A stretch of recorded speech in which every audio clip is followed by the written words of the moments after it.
Sebelum acara kita mulai, mari kita bersama-sama bersikap anjali, mengagungkan guru junjungan kita Sang Buddha. Namo tassa bhagavato arahato sama sambuddhassa. Namo tassa bhagavato arahato sama sambuddhassa. Namo tassa bhagavato arahato sama sambuddhassa. Terpujilah Sang Buddha, Namo Buddhaya. Selamat malam dan Soti-Hotu untuk kita semua. Ya, pertama-tama yang saya hormati Biku Sangga, para samanera, Atasilani yang hadir, para Bapak Ibu dosen, juga para mahasiswa serta teman-teman sekalian. Malam hari ini adalah malam yang penuh dengan kegembiraan, yang mana pada malam hari ini kita dapat kembali berjumpa dengan keadaan yang sehat, dengan batin yang gembira, untuk bersama-sama mengikuti acara Serawung Ilmiah yang diselenggarakan oleh STAB Sailendra Kabupaten Semarang. Ya, sesuai dengan apa yang tadi sudah disampaikan, bahwasanya pada malam hari ini saya akan menyampaikan salah satu topik yang menarik, yaitu adalah estetika bahasa dalam Tipitaka. Namun sebelumnya izinkan saya untuk membagi PowerPoint. Ya, pada malam hari ini topik kita adalah estetika bahasa dalam Tipitaka. Wah, topik ini sangat menarik sekali ya. Karena memang kalau kita berbicara tentang estetika, wah, kita pasti bicaranya mengarahnya pada aspek keindahan. Kira-kira ada tidak aspek keindahan yang bisa kita temukan di dalam Tipitaka? Atau bagaimana kita sebagai umat Buddha memandang estetika dalam bahasa? Terkhusus adalah dalam bahasa. Karena memang kalau kita berbicara tentang estetika, banyak sekali ada yang dalam bentuk rupa, suara, dan lain sebagainya. Namun dalam kajian pada malam hari ini khususnya adalah mengenai bahasa. Karena kalau aspek-aspek yang lain akan menjadi sangat luas sekali. Dan tidak jarang kita juga memandang negatif mengenai estetika, karena agama Buddha selalu mengajarkan tentang duka-duka, dan sehingga segala yang berbau dengan keindahan, subha, itu dianggap tidak baik, tidak patut. Nah, padahal dalam kajian pada malam hari ini, kita dapat membuktikan bahwasanya ada loh aspek-aspek estetika, terkhusus adalah estetika bahasa. Nah, estetika bahasa artinya adalah membahas tentang aspek estetis atau keindahan dalam suatu bahasa. Jadi kalau kita lihat bahasa ini kan memang salah satu kebutuhan kita ya, karena memang kita sebagai manusia, makhluk sosial yang selalu berbicara, berkomunikasi satu dengan yang lainnya, pasti menggunakan bahasa, baik bahasa lisan maupun bahasa tertulis. Nah, sesungguhnya kita juga bisa melihat estetika bahasa yang terkandung dalam kitab suci Tipitaka. Jadi Tipitaka itu adalah kitab sucinya agama Buddha yang mengandung atau berisi ajaran-ajaran Sang Buddha, yang mana pada waktu itu disampaikan dengan menggunakan bahasa Pali. Nah, bahasa Pali juga diyakini sebagai bahasa asli yang dipakai oleh Sang Buddha ketika beliau membabarkan Dhamma. Maka secara tidak langsung pada malam hari ini kita juga mempelajari aspek estetika bahasa dalam bahasa Pali. Karena bahasa Pali dan juga Tipitaka adalah sama.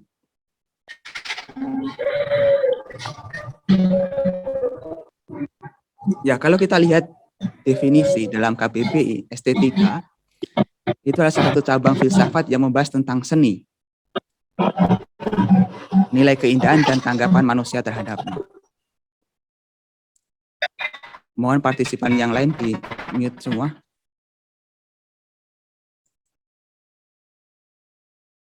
Sudah, Samanera. Ya. Jadi kalau kita lihat dalam Kamus Besar Bahasa Indonesia, estetika itu artinya salah satu cabang filsafat yang membahas tentang seni, nilai keindahan dan tanggapan manusia terhadapnya.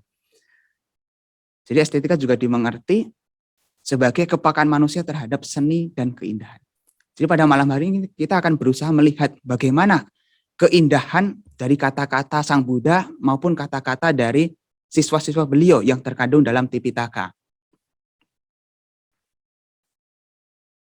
Nah, kalau kita kaitkan kenapa Sang Buddha dikatakan sebagai ahli bahasa dan juga menguasai banyak bahasa dan juga ilmu-ilmu berkaitan dengan bahasa. Karena tak lain memang Sang Buddha ketika beliau masih menjadi pangeran sebagai putra mahkota juga mendapatkan kesempatan yang luar biasa untuk mempelajari ilmu-ilmu, salah satunya ilmu bahasa. Jadi ketika beliau masih berguru dengan Brahmana yang bernama Sabamita atau Sarwamitra, yang ahli dalam bahasa dan tata bahasa, serta fasih dalam kitab Veda dan keenam Vedanga, Sang Buddha ketika masih menjadi pangeran juga belajar tentang ilmu-ilmu bahasa ini, seperti ilmu fonetik, ilmu persajakan, ilmu tata bahasa, grammar, ilmu tafsir, astrologi, dan upacara keagamaan. Jadi tidak heran apabila Sang Buddha mengetahui hal-hal atau ilmu-ilmu yang berkaitan dengan bahasa. Kan Sang Buddha juga dikenal sebagai orang yang ahli bahasa, sehingga ajaran beliau juga dikemas dengan cara menarik. Bukan hanya menarik dari segi isi, tetapi juga cara penyampaian dan bahasanya juga sangat menarik. Biasanya dalam istilah Pali itu dijabarkan seperti demikian. Sodamang deseti adi kalyanang majje kalyana pariyosana kalyanang. Sang Buddha mengajarkan dhamma yang indah pada awalnya, pertengahan, dan juga akhir. Dan lebih menariknya lagi, beserta arti dan tata katanya. Satang sabyan janang. Jadi bukan hanya indah secara konten, tetapi juga arti dan juga tata katanya juga sangat menarik. Jadi Sang Buddha sangat memperhatikan sekali tentang estetis dan juga nilai dari bahasa yang digunakan. Nah, di dalam Digha Nikaya Takata kalau kita lihat, atau di dalam kitab komentar, dijelaskan bahwa apakah khotbah yang disampaikan oleh Sang Buddha itu pendek ataupun panjang, disampaikan dengan cara yang baik, menyenangkan, dan tanpa celah, baik di awal, pertengahan, maupun di akhir. Jadi baik khotbah itu khotbah yang pendek, maupun khotbah yang menengah atau panjang, Sang Buddha berusaha menyampaikan dengan cara yang baik, dengan bahasa yang baik. Nah, kalau kita lihat di dalam Nitipakarana, dijelaskan bahwa Buddha membabarkan dhamma dengan menerangkan kata-kata. Bhagawa akarehi sangkaseti. Menjelaskan dengan kalimat-kalimat. Padehi pakaseti. Mengungkapkan dengan aksara. Byanjanehi viwarati. Mengklasifikasikan berdasarkan landasannya atau dasar-dasarnya. Akarehi vibajati. Menunjukkan dengan tata bahasa. Nirutihi utani karoti. Dan menguraikan atau mendeskripsikan sesuatu. Nidesehi panyapeti. Jadi yang disampaikan Sang Buddha itu menggunakan banyak sekali metode. Bisa dengan kata-kata, bisa dengan menunjukkan aksara, bahkan menunjukkan dasarnya, akarnya bagaimana. Karena memang Sang Buddha paham tentang ilmu-ilmu bahasa.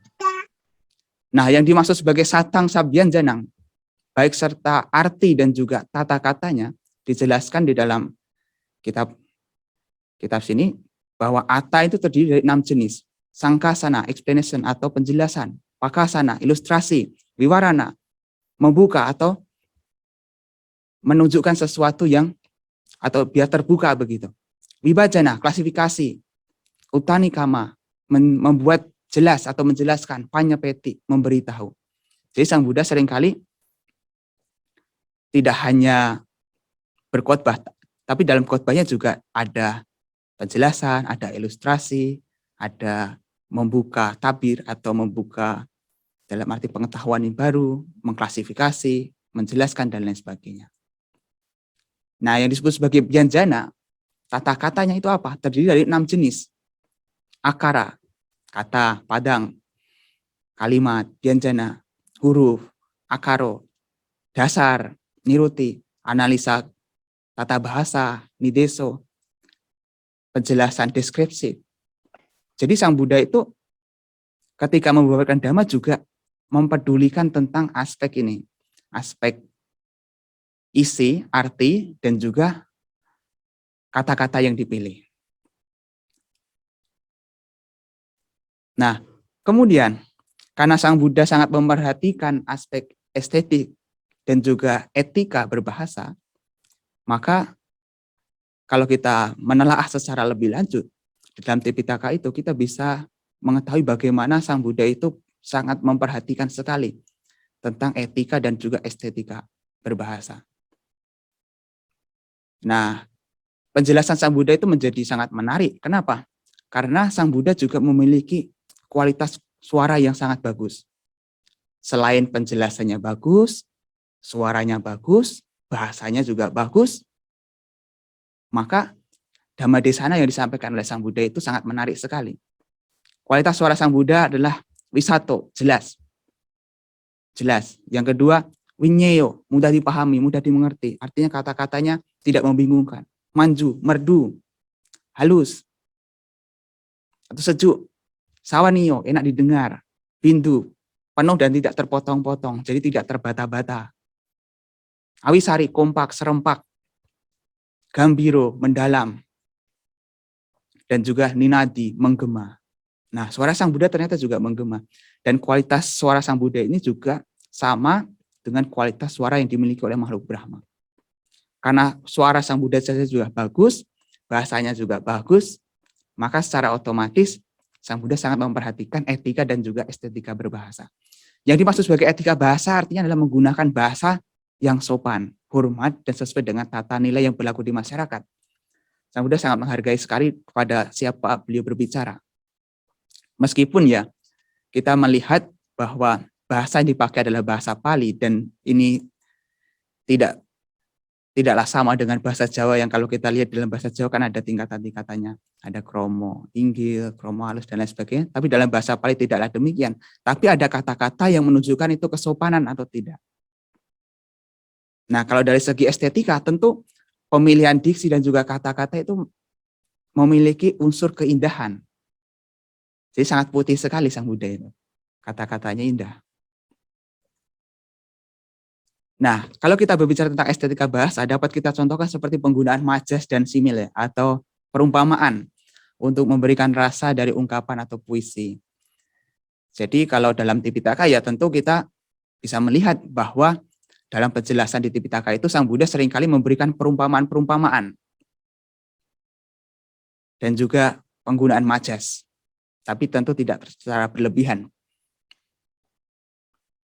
Nah, menurut Sang Buddha penggunaan perumpamaan itu bukan hanya sekadar mengandung nilai estetis, bukan sekadar keindahan, tetapi juga untuk memudahkan memahami arti.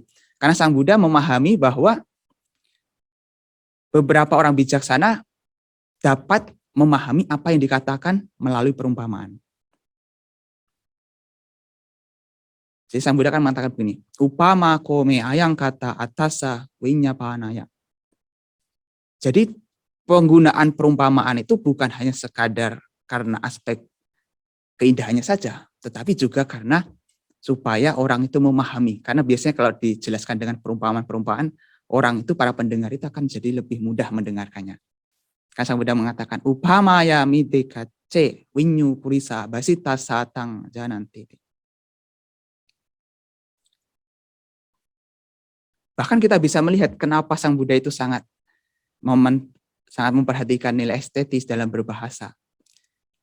Baru saja ketika Sang Buddha itu mencapai pencerahan sempurna, sesaat setelah mencapai pencerahan sempurna, Sang Buddha langsung memberikan ungkapan, kata-katanya dalam bentuk syair. Aneka jati sangsarang, sandawisang anibisang, gahakarang gawe santo, dukkha jati punap-punang. Dengan melalui banyak kelahiran, aku telah mengembara dalam sangsara. Terus mencari namun tidak kutemukan pembuat rumah ini. Sungguh menyakitkan kelahiran yang berulang-ulang. Gahakarak kadiptosi, punakehang nakahasi, sabbate pasuka bangga, gahakuntang wisangkatang, wisangkaragatang cintang, tanhanang kayamat jaga. Oh pembuat rumah, engkau telah kulihat, engkau tak dapat membangun rumah lagi. Seluruh atapmu telah runtuh dan tiangmu, belandarmu telah patah. Sekarang batinku mencapai keadaan yang tak berkondisi, mencapai nibbana. Ini diungkapkan oleh Sang Buddha sesaat beliau mencapai pencerahan sempurna. Kan juga artinya ini juga dijadikan lagu di dalam lagu Buddhis, ya kan? Kalau nggak salah judulnya itu Pekik Kemenangan. Nah, nanti bisa didengarkan seperti apa liriknya, bagaimana lagunya. Jadi tetap ada nilai estetisnya, meskipun kalau dilihat cuma kata-kata biasa. Bahkan Sang Buddha juga memberikan perumpamaan, menggunakan perumpamaan-perumpamaan untuk menjelaskan dhamanya. Jadi dhamanya itu di dalam Ratana Sutta, Sang Buddha menggambarkan dhamma sebagaimana hutan yang di awal musim panas dikerumuni oleh bunga-bunga yang bermekaran indah. Wana pagumbe yatabusitage gimha namase padamas minggimhe. Tato pamang dhamma warang adesai nibbana gaming paramang hitaya. Juga di Saya Dhammapada juga banyak sekali kita menjumpai perumpamaan-perumpamaan terutama tentang bunga ini. Yathapi pupparasimha kayirama lagune bahu ewang jate namacena kattabang kusalang bahung. Seperti kumpulan bunga yang diuntai menjadi banyak karangan bunga, demikian pula banyak kebajikan yang hendaknya dilakukan manusia di dunia ini. Jadi Sang Buddha dalam membeberkan dhamma juga menggunakan perumpamaan-perumpamaan. Bukan karena mengandung nilai estetika, tapi juga secara konten dapat mudah dipahami. Nah, sekarang ini menarik sekali. Kalau di Jawa itu ada namanya jarwo dosok. Jarwo dosok, misalnya kuping, kaku, tor jepiping, gitu kan. Kemudian ada apa? Gedang, digigit, geget, yen bar madang. Ada jarwo dosoknya. Itu ada nilai estetisnya kalau kita dalam bahasa Jawa ya. Tapi kalau dalam bahasa Pali, kata-katanya juga sangat menarik. Misalnya, urago. Urago. Urena gacatiti urago. Yang berjalan dengan dadanya, itu ada urago. Jadi apa? Yang berjalan dengan dada? Ular. Jadi ular itu disebut urago karena berjalan dengan dada. Bujago. Bujena kutilena gacatiti bujago. Yang berjalan dengan lengan yang berliku-liku. Itu juga ular. Kago. Kena akasena gacatiti kago. Yang pergi melalui angkasa adalah kaga. Jadi kaga itu burung. Jadi burung itu kan jalannya tidak di jalanan, tapi di angkasa, maka disebut sebagai kaga. Wihago, wehasa gacatiti wihago. Juga yang pergi di udara itu burung. Padapo, pade napibati, yang minum dengan kakinya atau akar, itu pohon. Kira-kira siapa yang bisa minum dengan akar? Cuma dengan kaki. Ya pohon kan. Maka pohon disebut sebagai padapo. Manusa, manasa usanata manuso. Yang artinya yang memiliki kesempurnaan pikiran atau yang bisa mengembangkan batinnya adalah manusia. Nah, jadi penjelasan-penjelasan itu kalau kita kaitkan dengan bahasa Jawa ada istilah nama jarwo dosok gitu kan. Nah, dalam bahasa Pali juga demikian, kita bisa melihat penjelasannya. Sesungguhnya masih banyak, tapi kalau saya sampaikan semua nanti menjadi memakan waktu yang lama. Nah, di dalam Tipitaka kita juga menjumpai tentang puisi dan juga penyairnya. Jadi dalam Kawi Sutta itu Buddha menyebutkan tentang 4 jenis penyair. Buddha menyebutkan tentang 4 jenis penyair. Yang pertama adalah cinta kawi, yaitu penyair gagasan. Penyair gagasan. Jadi penyair ini adalah seseorang yang membuat puisi setelah berpikir. Jadi ia menyusun kata-kata puisi setelah ia memikirkan sesuatu untuk disampaikan. Kemudian yang kedua adalah sutta kawi, penyair narasi. Jadi seseorang itu membuat puisi setelah mendengar. Setelah mendengar sesuatu, dia menyusun puisi. Kemudian ada yang ketiga, atta kawi, penyair didaktik, yang artinya adalah seseorang yang membuat puisi demi suatu manfaat. Terkhusus adalah demi menyampaikan ilmu pengetahuan atau sesuatu yang bermakna. Kemudian yang keempat adalah patibana kawi, puisi inspirasi. Seseorang yang membuat puisi berdasarkan inspirasinya, seperti Bante Wanggisa. Nah, Bante Wanggisa ini juga ahli dalam puisi, terutama dalam puisi inspirasi. Jadi begitu mendapatkan inspirasi, kemudian membuat kata-kata Kan banyak juga kan zaman sekarang, apalagi kalau lagi duduk termenung, tiba-tiba ada kata-kata muncul, bisa membuat puisi juga. Nah, di dalam Tipitaka juga ada demikian. Disebutkan tentang jenis-jenis penyair.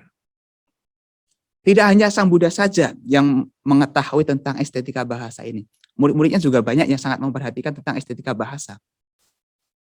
Sang Buddha pernah memuji penampilan Bhikkhu Sona Kutikana dalam mengulang Attakawaga dengan indah baik intonasi maupun pelafalan tanda baca. Nah, di dalam kitab Udana itu ada salah satu sutta yang membahas tentang ini. Jadi Bhikkhu Sona ini diceritakan pernah mengulang syair Attakawaga. Yang mana syair itu dilafalkan dengan nada yang merdu, kemudian tanda bacanya juga sangat bagus. Buddha juga mengapresiasinya dan menempatkannya sebagai pembicara terbaik di antara para siswanya. Karena memiliki kemampuan berbicara. Nah, kemudian ada contoh lain adalah Bhikkhu Wanggisa. Bhikkhu Wanggisa juga dikenal sebagai bhikkhu yang pandai menyusun puisi inspirasi. Yang tadi juga sudah disebutkan. Nah, kalau kita lihat di Theragata dan Therigatha, itu kan ada banyak sekali kumpulan syair-syair yang dibuat oleh para bhikkhu dan juga bhikkhuni yang sudah mencapai tingkat kesucian arahanta. Jadi para bhikkhu dan bhikkhuni yang sudah menjadi orang suci pun juga bisa membuat kata-kata yang indah. Yang mana sangat memiliki nilai estetika juga bahasanya itu. Nah, Sang Buddha juga dikatakan memiliki keahlian berbahasa. Kenapa? Karena Sang Buddha itu punya kemampuan yang luar biasa dalam hal membuat syair. Jadi ketika ditanya dengan syair oleh seseorang, Sang Buddha langsung menjawabnya dengan syair pula secara spontan. Tidak perlu mikir lagi. Satu contoh misalnya nih. Kingsu yawa jara sadu, kingsu sadu pati titang. Kingsu naranang ratanang, kingsu core hidu harang. Apa yang baik yang sampai tua? Apa yang baik untuk ditegakkan? Apa yang disebut permata untuk orang-orang? Apa yang tidak bisa diambil oleh pencuri? Ketika ditanya demikian, Sang Buddha langsung menjawab dengan seketika, silang yawa jara sadu, sadda sadu patitita, panya naranang ratanang, punyang core hidu harang. Kemoralan adalah hal yang baik untuk sampai tua nanti. Keyakinan adalah hal yang bagus untuk ditegakkan.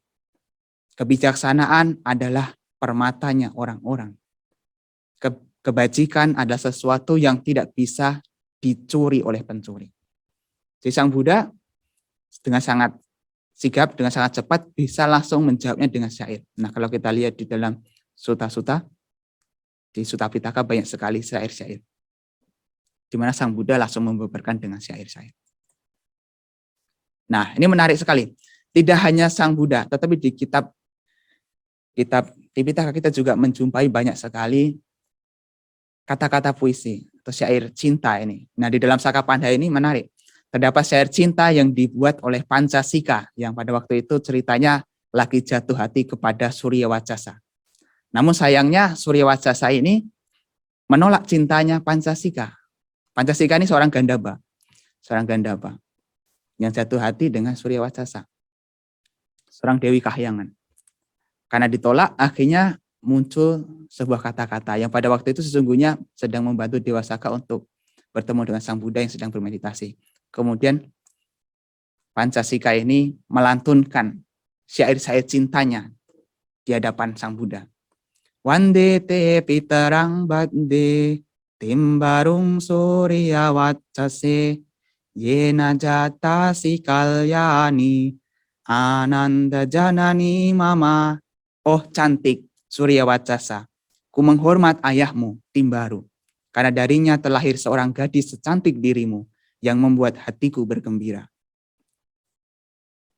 Wato wase datang kanto, paniyang wapipasato, anggirasi piyamesi, dammo arahata miwa. Seperti semilir angin yang berhembus menyegarkan orang yang berkeringat, atau seperti air bagi orang yang sedang haus. Kecantikan cahayamu menyenangkanku seperti dhamma bagi para arahanta. Aturasewa besanjang bojanang wajigat cato parinibbapaya mang bande jalan tamiwa warina. Seperti obat bagi yang sakit atau makanan bagi yang lapar. Bawalah aku, oh gadis cantik, ke pembebasan yang manis dengan air sejuk untuk api yang membakarku. Tayi gendita citosmi, cintang wiparinamitang, pati gantung nasakomi, wang kagasto wa ambujo. Hatiku terikat kuat padamu, pikiranku tertransformasi, aku tak bisa mengembalikannya lagi, seperti ikan yang terpancing. Yang me ati katang punyang, asming patawi mandale, tang me sabangga kalyani, taya sanding wipat catang. Segala kebajikan apapun yang kulakukan di putaran bumi ini, semoga itu berbuah padaku, bersatunya diriku denganmu. Yatapi muninang dia, patwa sambodi muntamang, ewang nandeyang kalyani, misi bawang gatotaya.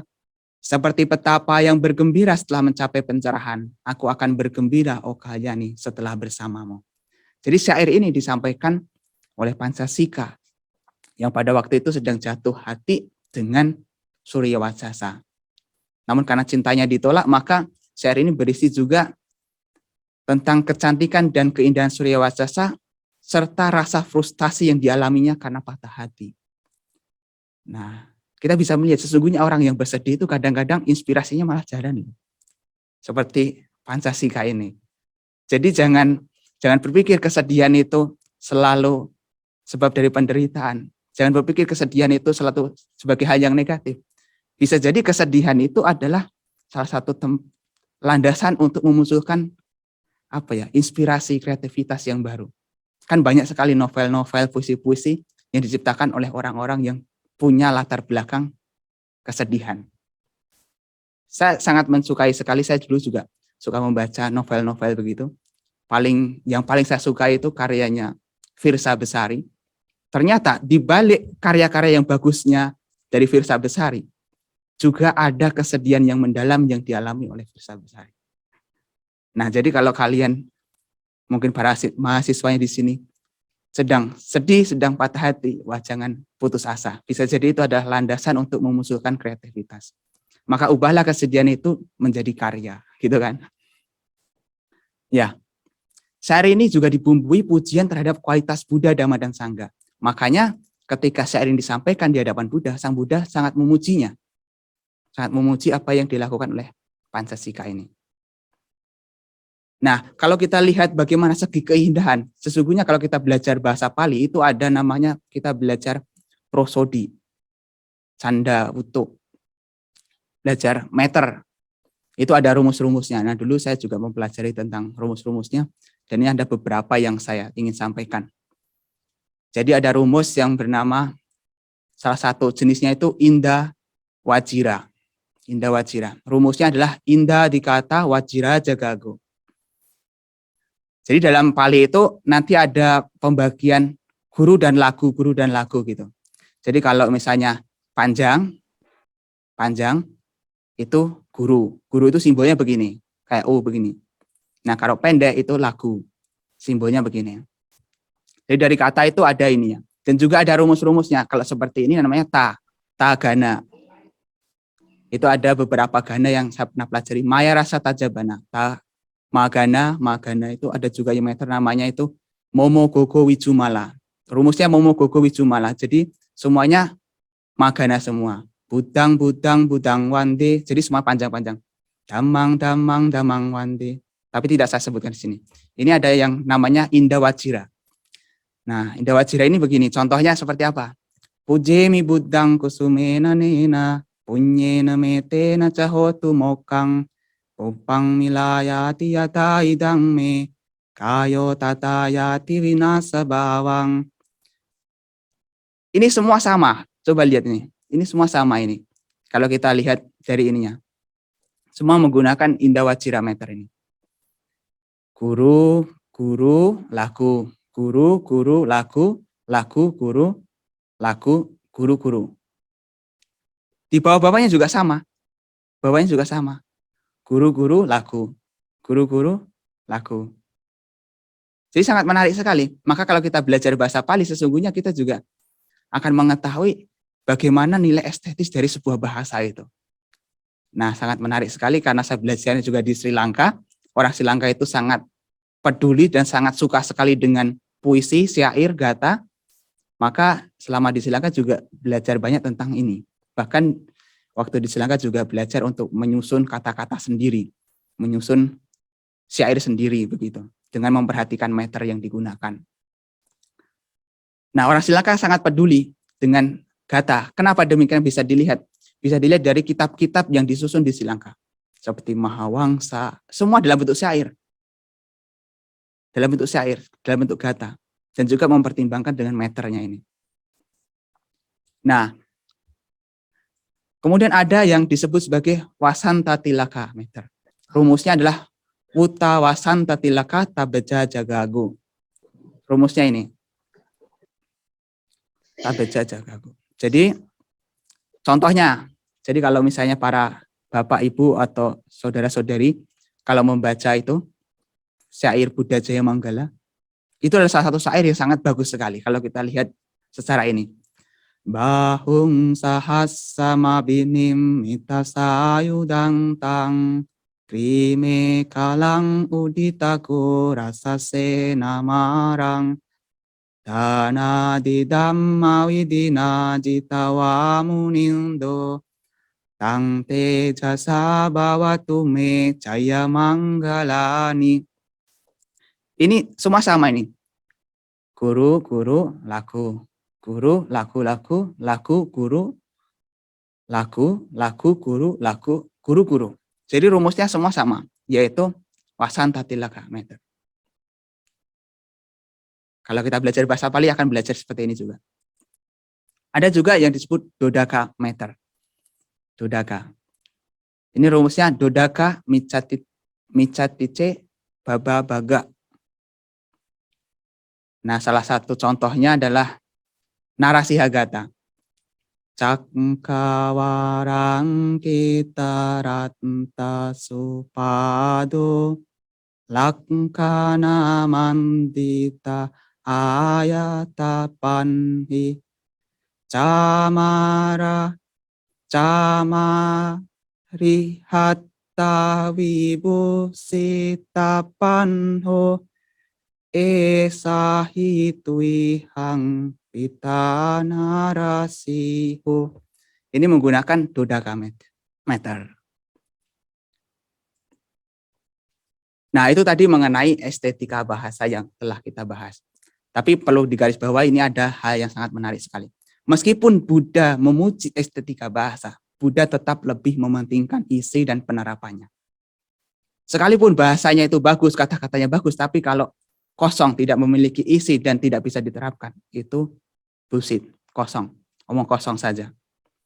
Sang Buddha mengatakan dalam Dhammapada, bagaikan sekutum bunga yang indah tetapi tidak berbau harum, demikian pula tidak akan bermanfaat kata-kata mutiara yang diucapkan oleh orang yang tidak melaksanakannya. Yatapi rucirang pupang wanawantang agandakang ewang subhasita waca apalah hoti akubato. Jadi sekalipun kata-katanya itu bagus, disusun dengan indah, tapi kalau diucapkan oleh orang yang tidak melaksanakannya, sama saja. Itu hanya omong kosong. Yatapi rucirang pupang wanawantang sugandagang ewang subhasita waca sapala hoti kubato. Bagaikan sekuntum bunga yang indah dan berbau harum, demikian pula kata-kata yang indah yang diucapkan oleh orang yang melaksanakannya. Jadi kata-kata indah itu bukan hanya dari segi kata-katanya, tapi juga harus diucapkan oleh orang yang melaksanakannya, sesuai dengan apa yang diomongkan. Juga dikatakan dalam Dhammapada, sahasama pice gata anata pada sanghita ekang gata padang seyo yang sutwa upasamati. Daripada 1000 bait syair yang tak berguna, adalah lebih baik sebait syair yang berguna, yang dapat memberikan kedamaian kepada pendengarnya. Daripada beribu kata-kata mutiara yang tidak berguna, tapi lebih baik satu kata saja, tapi itu berguna. Yo jagata satang base anata pada sang hita, ekang dhamma padang seyo yang sutwa upasamati. Daripada 1000 bait syair yang tak bermanfaat adalah lebih baik satu kata dhamma yang dapat memberi kedamaian kepada pendengarnya. Daripada beribu kata-kata yang panjang lebar tetapi tidak memberikan manfaat, lebih baik satu kata dhamma yang memberikan manfaat. Dan ini juga harus menjadi refleksi bahwasanya sekalipun nilai keindahan dari bahasa itu sangat bagus dan penting, tapi perlu diingat bahwa semakin seseorang tertarik dengan segi estetiknya saja, tapi tanpa memperhatikan esensi, nilai, atau isi dari kata-katanya, itu akan menjadi tidak baik juga. Di dalam Anisutta, Sang Buddha memberitahu bahwa di masa depan ajaran Buddha yang mendalam akan semakin dilupakan, karena para biku lebih tertarik pada kata-kata mutiara yang puitis, kata-kata dan kalimat indah yang diciptakan oleh pihak luar. Nah, di dalam sutta ini juga harusnya menjadi refleksi bagi kita bahwa kalau orang itu hanya suka dengan kata-katanya saja, tidak mau mengambil dari nilai dari perkataan itu, maka itu menjadi pertanda bahwa ajaran Buddha akan juga menjadi semakin lenyap. Kata-kata Sang Buddha, ajaran Buddha yang mendalam, yang berisi tentang makna mendalam, akan semakin dilupakan, semakin ditinggalkan karena para bikunya saja tidak mau mendengarkan khotbah yang mendalam itu. Lebih suka dengan kata-kata bijak, kata-kata mutiara yang dibuat oleh pihak luar. Artinya bukan Sang Buddha atau kata-kata bijak dari filosofi, kata-kata bijak yang lainnya. Maka tidak heran juga di semakin ke sini banyak juga orang-orang yang lebih suka dengan kata bijak, dan ini bisa dilihat dari postingan gitu ya. Ketika orang itu memposting kata-kata Sang Buddha, wah sangat sedikit sekali yang menyukai. Tapi begitu kata-kata bijak, apalagi isinya romantisme, gombal-gombalan, wah banyak sekali.